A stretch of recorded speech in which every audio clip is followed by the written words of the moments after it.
Bem-vindos ao Sim ou Não. Este é o programa de debate do amanhã.pt e esta semana debatemos a ideia de um Ministério do Futuro. E a pergunta que fazemos é, deve haver um Ministério do Futuro para questões intergeracionais e, por exemplo, de sustentabilidade?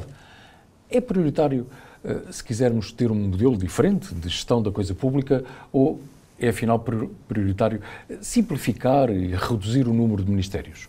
Ora, para debater este tema, comigo estão, e convidei, Carlos Cesões, ele é Managing Partner da Verify e é Presidente da plataforma Portugal Agora. E também Fernando Amaral, gestor e Presidente do Grupo Sendis. Bem-vindos, muito obrigado pela vossa disponibilidade de agenda.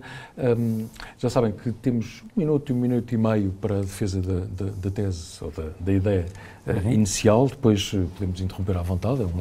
É um debate que gostaria que fosse mais em jeito de conversa, naturalmente que há temas de contraditório, mas se calhar há aqui temas que são estruturais que até podem naturalmente estar de acordo. Carlos, conhecemos também há muitos anos, somos amigos, portanto não vamos escamotear que nos tratamos por tu. Carlos, qual é a ideia e a bondade de um Ministério do Futuro? Muito bem. Luís, já em poucos segundos agradecer o teu amável convite para este debate, cumprimentar também o meu colega aqui de debate, o Fernando. Acima de tudo, é uma ideia que tem muito a ver com o foco que a política deve ter na capacidade intergeracional. Acima de tudo, achamos que o Ministério do Futuro seria uma ideia benigna e com valor acrescentado, eu diria em Portugal, como qualquer outra geografia. Acima de tudo, pensar o futuro. Para já, eu diria 3 missões essenciais. A missão, obviamente, de começar a fazer aquilo que se chama o Strategic Foresight, que pode ser definido numa perspectiva mais, aproximada como previsão estratégica. Quais são os ambientes em que vamos viver o nosso futuro? Ambientes sociais, económicos, tecnológicos, legais, enfim. Tudo aquilo que, no fundo, é o nosso panorama das próximas gerações, em 2030, 35, 40, 45. Depois, a capacidade de, a partir desta projeção, começar a analisar cenários, em termos de intensidade, grau de probabilidade, quais são os cenários que vamos ter, como é que podemos preparar a nossa sociedade para esses mesmos cenários. E terceiro, corolário lógico, obviamente, desta sequência e aquilo que estou a enunciar, é claramente a capacidade de ter aqui algum pensamento e planeamento estratégico. Capacidade, então, de, muito bem, proativamente e não reativamente, começamos a definir uma agenda para Portugal. Sei que há variáveis que dependem de nós e há variáveis que não dependem de nós. Sei que há coisas que, obviamente, estão mais ou menos previsíveis, mas outras completamente imprevisíveis neste mundo volátil.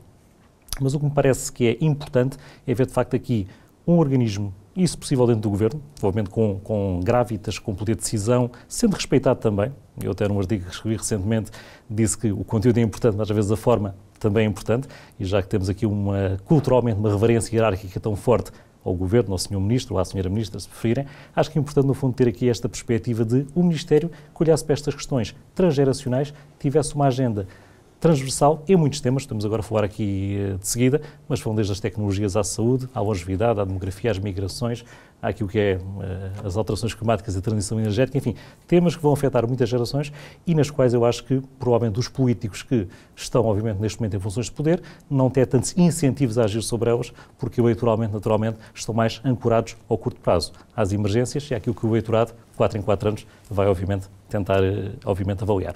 Muito bem, vamos já debater também muitos destes temas que elencaste. Fernando, é execuível, mesmo havendo bondade da ideia do Carlos, mas isto é execuível em Portugal? Com muita bondade é execuível. Primeiro agradecer o convite. Com muita bondade é execuível, mas eu acho que há aqui alguns temas que mexem muito com a natureza humana. O político está sempre limitado a 4 anos. Eu costumo dizer, às vezes em jeito de brincadeira, quando se tem um filho, imaginarmos que o pai vai a votos de 4 em 4 anos. Será que as decisões que ele tinha que tomar em relação ao filho, quando lhe pede para sair à noite, é exatamente a mesma se daqui a 6 meses for as eleições para ver se ele continua ao pai ou não? Se calhar, não, a decisão seria outra. O problema que nós temos aqui, essencial, a ideia é benigna, é uma ideia muito interessante, mas é uma ideia que não é fácil de implementar, porque temos aqui um período de 4 anos com o qual temos que viver. E, portanto, as pessoas, costuma-se dizer, ouvi isto até de alguns políticos, dizer que são eleitos para ser reeleitos, não são eleitos para fazer o certo. E, portanto, o que estamos aqui a falar é ser eleito, é fazer o certo. Portanto, quando falamos no Ministério do Futuro, falamos de planeamento, de estratégia, de questões que são mais do que 4 anos, como o ambiente, como até tecnologia. Portanto, há uma série de questões que vão para além dos 4 anos, que devia haver um pacto entre os principais partidos para que determinadas coisas acontecessem dentro de determinadas bitolas, de um determinado enquadramento, mas depois esses mesmos partidos vão competir por um lugar dali a 4 anos, dali a 3 anos, dali a 2 anos, dali a 1 ano, e isto vai criar grandes complicações, embora, portanto, vou terminar como comecei, a ideia benigna, a implementação da ideia é muito complicada. Mas continuando o raciocínio, a questão aqui é, será que em Portugal, além desta questão dos 4 anos do poder legislativo e da duração de um governo, mas será que em Portugal os políticos estão preparados para discutir estas matérias de médio e longo prazo? Precisamente pelo que acabaste de referir, há um foco muito eleitoral e muito no curto prazo. Eu acho que o problema não é só em Portugal. Eu acho que não estão preparados em lado nenhum. Se for para Angola, se for para Moçambique, se formos para o Brasil, se formos para os Estados Unidos, se formos para a Inglaterra, se formos para a França, se formos para a Alemanha, temos esta limitação em graus diferentes, em perspectivas diferentes, mas temos este problema praticamente espalhado pelo mundo todo. Mas aqui aqui pode haver, portanto, uma visão sobre a questão do modelo de governance aplicado, portanto, ao Governo da República, digamos assim, mas na perspectiva, por exemplo, de um empresário. Isto seria execuível? Claro, estamos o empresário português são dos melhores empresários do mundo, porque nós lidamos com políticos em Portugal que mudam os impostos todos os meses. Nós vemos o que é que acontece com os IRS, com os IRCs, com os IVAs, portanto, com coisas que as pessoas no dia-a-dia têm que lidar. Algum de nós consegue fazer um cenário, como é que serão os impostos em 2025, só se quisermos fazer futurologia, aí sim, ter 2025 é já amanhã. Exatamente. Portanto, alguém consegue saber quanto é que se vai pagar de IRC, ou qual é a previsão. Mesmo algumas questões que saem em Orçamento de Estado para um determinado exercício, até essas, durante um ano, são alteradas, quanto mais nós falarmos aqui numa perspectiva de 8 anos, ou 10 anos, ou 12 anos. Portanto, e depois há outras componentes, é preciso não esquecer, a mais recente e se calhar a mais drástica foi o Covid, que foi completamente imprevisível. E, portanto, a única previsibilidade que nós conseguimos ter enquanto empresários é que não fazemos a mínima ideia como é que as coisas vão ser no futuro. Isto é a única coisa certa que temos.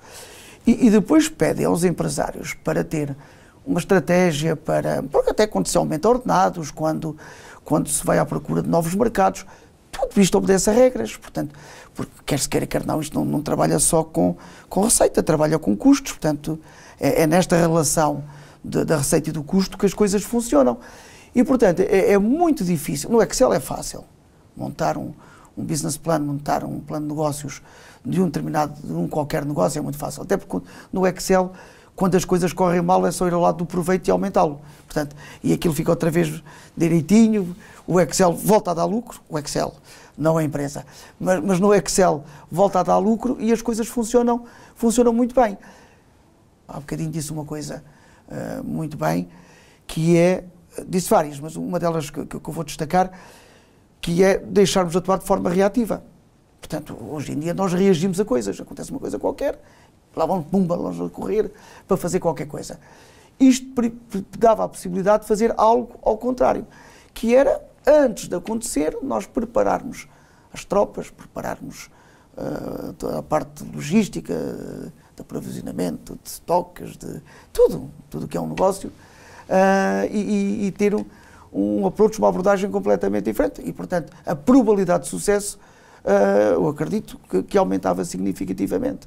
Muito bem. Carlos, quando falamos da ideia do Ministério do Futuro, que já explicaste, portanto, na intervenção inicial, a dúvida é, há o risco de ser algo demasiado abstrato? Como é que se conseguia enumerar este procedimento que tinha de ter uma força política também dentro do modelo de um governo? Eu acho que há que combater esse risco que existe efetivamente, mas permite-me só voltar atrás e concordar com o Fernando, e até partindo da analogia do Excel, eu diria que se calhar necessitamos de menos PowerPoints e mais folhas de Excel, no fundo, para prever o futuro. Fazendo uma análise de cenários, probabilidades, perceber o que é. Enfim, a cultura, acho que a portuguesa precisa um pouco mais de perceber também questões de correlação, questões, no fundo, de causalidade, de perceber o futuro, enfim. Isso é fundamental, obviamente, mas é uma questão cultural e eu acho que só com muita consciência cívica e inevitável, obviamente, pressão da opinião pública é que estas coisas ganhariam importância e ganhariam tração. Sobre a questão do abstrato, sim, a Luís, há claramente esse risco. O que importa claramente é, no fundo, que um governo tenha a coragem de definir que a sua missão é só não cuidar das gerações atuais, mas também das gerações que, futuramente, nestas próximas décadas, vão viver este país, vão continuar este país e que necessitam termos aqui algum acautelar de várias dimensões, daquelas que já mencionamos e outras, obviamente. Obviamente, para fazer isto acontecer... Desculpa, mas só para quem nos está a acompanhar perceber melhor, mas, por exemplo, como é que no dia-a-dia de um governo poderia haver um Ministério do Futuro que aborda, por exemplo, questões que têm impacto intergeracionais nos próximos longos anos, por exemplo, e que tem de interagir com o Ministério da Segurança Social ou com o Ministério da Saúde ou enfim, uma série de outros ministérios quando falamos de políticas públicas que têm impacto a médio e longo prazo. Seria claramente, usando aqui uma analogia dos modelos de estrutura e design organizacional, uma estrutura matricial, claramente, em que basicamente o que são os outputs deste Ministério, estamos a falar de consultas públicas, auscultações prévias, decretos-lei, portarias conjuntas eventualmente com outros ministérios, enfim, tudo o que era um output de previsão, estudos também seguramente, enfim, mas tudo o que fosse na perspectiva de output e deliverable deste tipo de Ministério, teria obviamente de ter aqui uma matricialidade com todos os outros ministérios. Obviamente citaste alguns, a questão, por exemplo, da Segurança Social e da Saúde, para perceber como é que se financia o Estado Social do futuro, uma perspectiva demográfica e até de longevidade, que no fundo está aí a bater à porta. Isto não é ficção científica, para dar um exemplo concreto, daqui seguramente a uma década ou 2 décadas, teremos cidadãos portugueses uma larga proporção, felizmente, a viver até aos 100 anos, aos 105 anos, aos 110 anos. Já estamos, as ciências médicas estão a encaminhar para aí. Qual é que é a previsão que nós temos a nível de sustentar este Estado Social? As pessoas fazem contas tipicamente, eu digo, 5 a 10 anos, geralmente dizem-nos está tudo bem, mas obviamente temos a noção. Quem usa um pouco mais o Excel, e o Fernando seguramente concordará comigo, até porque é assim que se fazem negócios e planos de negócios, ou pelo menos perspectivas e cenários de negócio, no fundo temos de ter noção que obviamente que esse cenário não é seguramente tão benigno como aquilo que nos pintam. E, portanto, quer nesta perspectiva de, mencionei, saúde e segurança social, quer na perspectiva, no fundo, daquilo que é, por exemplo, a disrupção tecnológica que aí vem. Os próximos 10 anos vão ser dos mais disruptivos da história da humanidade. Vão-nos afetar a nós claramente. E, portanto, sim, eu viria aqui uma perspectiva matricial, em que claramente há aqui um conjunto de grandes temas elencados, sociais, ciências sociais e humanas, outros ciência e tecnologia, outros provavelmente mais numa perspectiva ambiental e transição energética e outros, que matricialmente tinham de ser debatidos com os respectivos ministérios mais hard e mais focados, para essa expressão, este foi chamar mais matricial e mais soft, mas claramente em que estes temas estão em cima da mesa e durante esta legislatura vamos tomar passos, se possível com um consenso nacional e com acordos de regime, que são muito falados, mas eu diria pouco praticados, para no fundo nos irmos preparando enquanto sociedade para os desafios que aí vêm. Portanto, sim, eu estou a ver, no fundo, os outputs serem perfeitamente alinhados com outros ministérios e haver aqui esta agenda para o futuro. Mas esta pergunta é para ambos, mas, por exemplo, quando olhamos para organizações, enfim, sobretudo privadas, portanto, mais empresas, e já há departamentos para, por exemplo, a felicidade, ou há departamentos, cada vez mais, para a sustentabilidade, mas aí sempre numa lógica mais ambiental. Mas já vai havendo departamentos também do futuro. Isso faz sentido? Isso aplica-se também às empresas? Ou seja, as empresas começarem e às vezes contagiarem o Estado, não sei. Eu diria, vou só dar aqui a nota, porque é uma área que eu conheço bem, que trabalho neste mundo da consultoria, mais apoiado ao capital humano e ao talento. Eu diria que muitas vezes as questões da felicidade, dos chamados clima organizacional, têm muito a ver com o curto prazo. Portanto, aí não estou a ver uma grande preocupação com o futuro.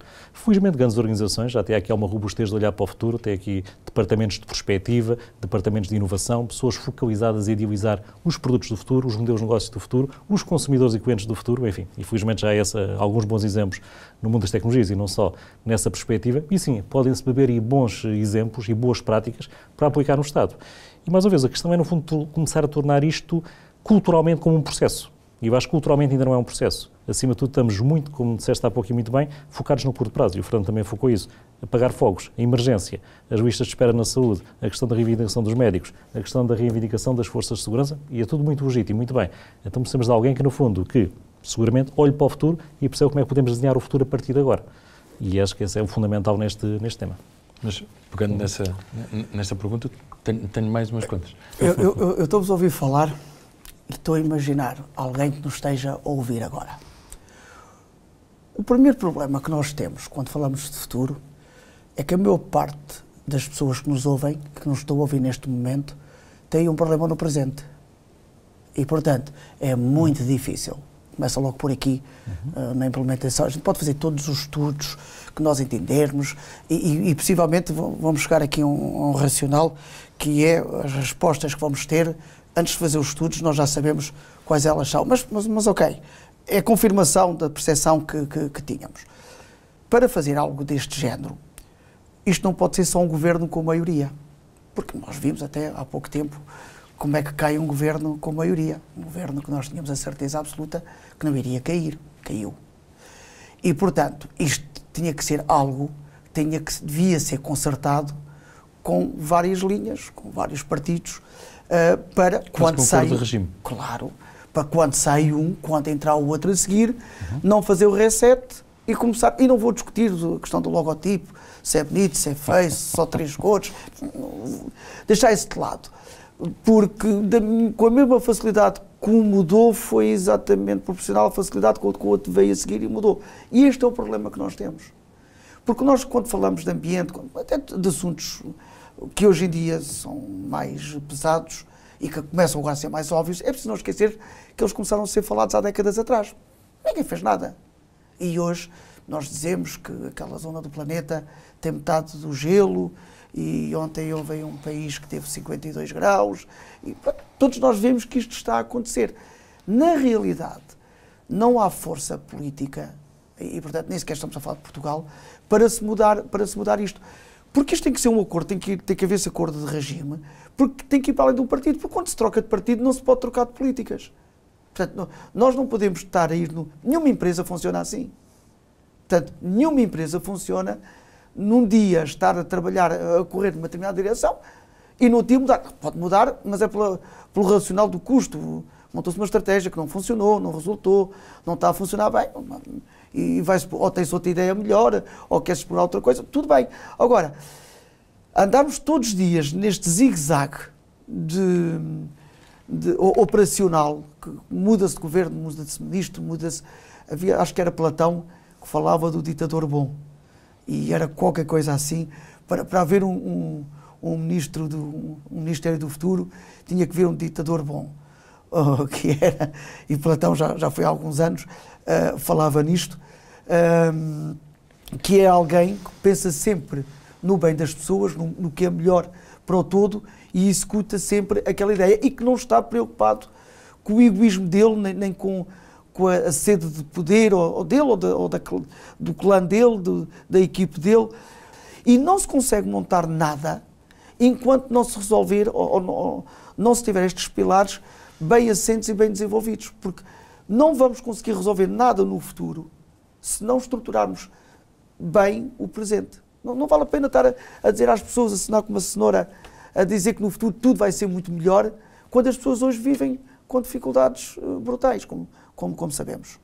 Não é um gabinete de estudos, portanto tem de ter algum poder, mas o Ministério do Futuro, dentro de um governo que tem vários ministérios, como é que essas recomendações e projetos poderiam ser integrados com as políticas dos outros ministérios na prática?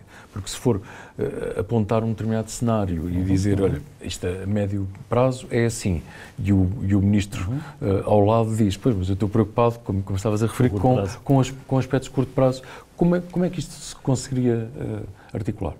Eu diria, acima de tudo, o que eu posso dizer agora pode parecer muito clichê, mas acredito perfeitamente nisso, com a consciência coletiva de que o país não é só o país do presente, mas também o país do futuro. E eu acho que há muito falta dessa consciência nos políticos atuais. E Eu também dar aqui uma nota, não vou fugir à tua pergunta, Luís, mas também dar uma nota como é que se constrói isto. Isto não é apenas, no fundo, ter aqui um conjunto de sábios, eventualmente um ministro, dois outros Estados de Estado, um conjunto de sábios ali, um think tank ao lado, a pensar, a beber práticas internacionais, a beber as tendências de Silicon Valley, a perceber como é que as ciências médicas estão a programar a nossa longevidade, enfim, não é apenas isso. É, no fundo, também ter aqui algo de colaboração e co-criação. E, no fundo, ter aqui um projeto construtivo com a sociedade, de ir beber seguramente a fundações, a think tanks nacionais, associações empresariais, no fundo, universidades, obviamente, centros de investigação, que em Portugal também já pensa ao futuro, mas não tem voz. Atenção, há aqui muito conhecimento em Portugal que não é aproveitado pelos decisores políticos. E eu, no fundo, gerindo uma plataforma cívica, tenho essa noção, porque, obviamente, ao escutamos muito, comunicamos muito e temos, obviamente, essa noção na plataforma Portugal Agora. E, portanto, isto também é um esforço de co-criação e de colaboração. E, obviamente, indiretamente à tua questão, como é que isso tudo depois se agiliza em questões práticas? Eu diria, obviamente, com consenso entre aquilo que, no fundo, é o compromisso entre o curto prazo e o médio e longo prazo. Eu, se no fundo estiver aqui com uma proposta de como dar sustentabilidade ao Estado Social nos próximos 10 a 15 anos, eu vou ter, no fundo, de sacrificar algo no presente, mas dizer às pessoas com verdade e autenticidade que eu vou ter, no fundo, algo melhor para os nossos filhos. E, obviamente, que o país tem de continuar. O país não se esgota em 2024 ou 2025, vai continuar nas próximas décadas. E, portanto, este discurso de verdade e de autenticidade, que eu sei que é difícil, eu sei que depois custa votos porque se calhar, mas também se ganha outros votos. E sempre vi políticos com este discurso, um pouco por todo o mundo, no fundo, a ter sucesso, porque, obviamente, mais cedo ou mais tarde as pessoas revêem a autenticidade e, no fundo, a bondade dos princípios, mas também, no fundo, a firmeza da ação. E há geografias que, obviamente, já implementaram algo parecido. Singapura tem excelente governance na perspectiva prospectiva, a Finlândia e os países nórdicos tipicamente também. Emirados Árabes Unidos, ainda há uns tempos, lançaram, aliás, criaram um cargo, Ministro de Estado e para a Inteligência Artificial, para perceber como é que o mundo vai mudar, o mundo, obviamente, nos Emirados, nesta perspectiva. Portanto, no fundo, há boas práticas em que possamos beber. Podemos, no fundo, olhar um pouco para as orgânicas e para o workflow legislativo tradicional e dizermos, vai haver aqui algumas entropias. Admito que sim. Mas eu sempre tive por adquirido, aliás, do mundo do negócio das empresas, que a estrutura deve seguir a estratégia. Se eu tenho uma visão e uma estratégia que apontem para aqui, para equilibrar o curto prazo, obviamente com o médio e longo prazo, eu devo também praticar, a da estrutura deve ser adaptada também naturalmente, e mais uma vez a forma dos outputs legislativos devem ter este compromisso. Eu vou seguramente acautelar, e estou seguramente sensível aos argumentos do Fernando, as questões mais prementes hoje em dia, do mundo da educação, do mundo da saúde, do mundo do combate à exclusão social, obviamente do acolhimento muito mais estruturado que temos de ter às nossas migrações, que hoje em dia, obviamente, que é um calcanhar daquilo do nosso Estado de Direito, aliás, todos os dias vemos notícias nesse sentido. Seguramente temos de ter aqui planos de emergência de task force, basicamente, para endereçar esses temas, mas temos de ter outras pessoas com algum mais tempo de produção legislativa, pensem então o futuro. Muito bem, à luz destes desafios, o que é que temos de fazer? E no final do dia, sim, num Conselho de Ministros deve haver, obviamente, esse discurso de verdade, entre conciliar aquilo que é emergência do curto prazo com aquilo que queremos a nível de postura de Estado e, se permitir mesmo de estadistas, pensar em médio e longo prazo. Se havendo vontade, isso faz, e obviamente não havendo vontade, não se fará naturalmente. Fernando, mesmo a terminar, estamos mesmo já a concluir o tempo do programa, mas como é que isto se concilia com a percepção que muitas vezes existe por parte das empresas, da opinião pública, que até temos ministérios a mais? Temos? Temos muitas pessoas, mas poucas pessoas. Resumindo o que tivemos aqui a falar. Tudo ao final do dia, hoje em dia falamos, um assunto está na ordem do dia, é a inteligência artificial. Eu ainda há pouco tempo participava aí num evento e perguntavam-me qual era o maior desafio de um empresário em Portugal. Continua a ser o mesmo de 1920, pessoas. Portanto, com essa inteligência artificial, eu gostei, o Carlos a dizer, muito bem, vai sempre bater no mesmo ponto. Pessoa. Porque o problema não é as ideias.